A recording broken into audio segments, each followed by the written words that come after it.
I have had a handful, maybe 7 or 8, that have betrayed me in very big ways. When it happened, I remember coming to them and I said, I want you to know what your betrayal means. You have made a decision to follow this person or try to steal this information or try to do this sort of thing or behave this particular way. You're going to lose respect, family, income, finances. You're going to fall apart. What's really going to be punishment is the way you actually receive your own behaviors, and you're going to go through hell.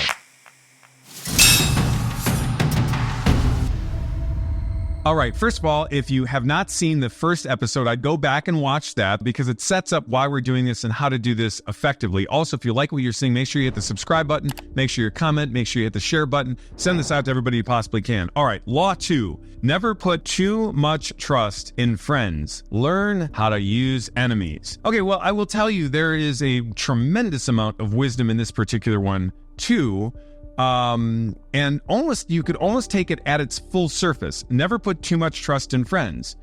Yeah, I mean, that makes sense. I mean, if you put too much trust, meaning you put a level of trust on something that it is not worthy of carrying, it will break. So for example, if you build a bridge and you build it to hold 10 pounds, because it's an iPhone bridge, you can trust it. You put this much on it, that level of trust on a 10-pound bridge, you're going to be fine.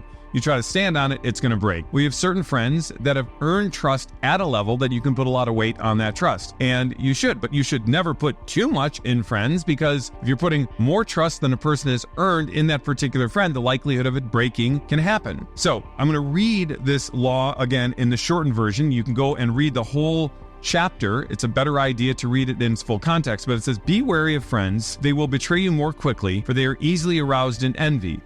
That part's not true.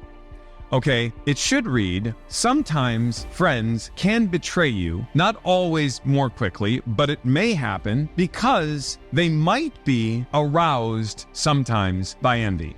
He makes this absolute, be wary of friends, they will betray you more quickly. Okay, what a horrible nihilistic way to live. I mean, you couldn't have a friend if you were like, hey, nice to meet you. The essence of our friendship is that you will betray me, and you will probably do it more quickly than my enemies because you're easily aroused by envy. That's not a friend. You've literally not picked a friend. So I would say that the first portion of this is you'd just be bad at picking friends if you did it. They also become spoiled and tyrannical. No, they can become spoiled and tyrannical. Yes. The absoluteness is the only problem with this. If I were to say, be wary of friends, sometimes, yes. Could they betray you? Yes. Could it even happen more quickly? Yeah, it could, actually. And could they be easily aroused by envy? Yeah, they could be. And they also could become spoiled and tyrannical, but not actual friends and not good friends. But hire a former enemy, and I love this one, and he will be more loyal than a friend because he has more to prove. In fact, you have more to fear from friends than enemies. If you have no enemies, find a way to make them. So let's break this down. I want to break down the first part. But hire a former enemy and he will be more loyal than a friend. Now, he gives practical historical examples of this because he has more to prove. I actually agree with that to quite a degree. That shocks people. I've had several people in my organization. When I say several, I've worked with and led hundreds of thousands of people in my company. People in my company. And they mostly follow me because my grasp of the English language when I say things like peoples.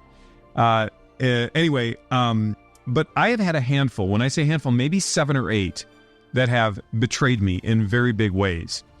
And when it happened, I remember coming to them and I said, I want you to know what your betrayal means.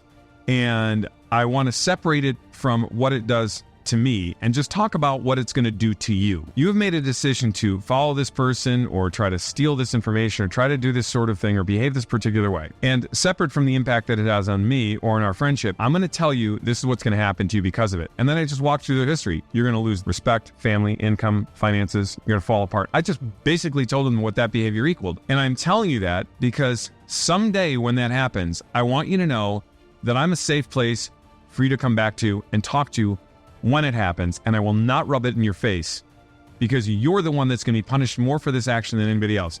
That shocked a lot of people. They're like, how can you bring the hammer down? Well, there are certain parts of the hammer that I brought down while I said that, by the way. Like, consequences of your action are here. You will face these consequences. But since those consequences are already punishment enough, what's really going to be punishment is the way you actually receive your own behaviors. And even though I have a sense of justice, I have a sense of mercy. And you're going to go through hell. And then call me afterwards. It doesn't mean I'm going to hire you. It doesn't mean I want to work with you. I may even not want to speak to you. But you should consider it. And probably about 80% of them I have hired back. Now, if they were to have exchanged, they wouldn't say, hey, Dave was some pushover so I could betray him and he'd hire me back.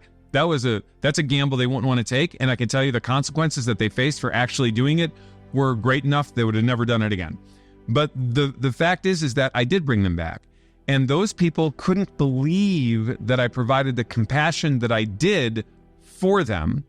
And they have been incredibly loyal for many years as a result of it. Why? People make mistakes, and good people recognize their mistakes, and they want to move forward from their mistakes. And you can kind of recognize it in their behaviors. Did the patterns continue afterwards? Were their intentions incredibly malicious that cannot be changed? For example, narcissists. I just actually spoke to this person who was a narcissist the other day, where I severed the relationship, forgave them, because you have to do that. Not forgiving somebody is like drinking poison, expecting the other person to get sick. But I forgave them, but I will never work with them again, because I absolutely know they have an unhealing disease, which is narcissism, and they will not change. That's different than the other examples. So you can actually bring in people that were former enemies. Now notice that it says hire a former enemy, meaning that there was a reconciliation that took place, and now they're not your enemy. Here's the irony of this for Robert Greene. That would mean that person is now your friend, which means they're automatically, radically going to be highly envious, tyrannical, and betray you again. So it would run entirely counter to the circumstance that he's saying if they were a former enemy. Because what's between an enemy and a friend? An acquaintance, I suppose, but not too many people really just build relationships with acquaintance, right? That runs against what it means to be an acquaintance. Then it says, in fact, you have more to fear from friends than enemies. The only reason you have more to fear from friends than enemies is because a friend will oftentimes betray you behind your back, and it hurts more when they do it. But it's not that you have a greater magnitude or possibility of betrayal from friends. That is absolutely not true.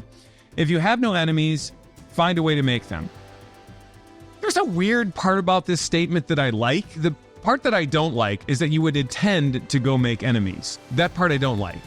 The part that I like about it is there's no man worth his salt that is not going to make enemies in life if he stands for something good. If you stand for something and you stand for something good, you will make enemies. So by default, if you were to say, go do good things in life in a big way with high principles, because as a result, you will create enemies, that's actually not a motive to do it anyway. So even live, I'm kind of undoing that a bit. I would just say do great things and you're going to have enemies. And if you happen to have enemies and for some reason, now they can be on your side and an ally, that would work out just fine.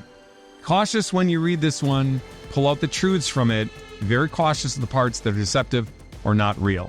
We'll be back at you next time, but make sure you hit that subscribe button and the like button and share it and comment. Say something. What is your opinion? Are you a big fan of Robert Greene? Do you not like what I said? I'd love to hear it. Talk to you next time.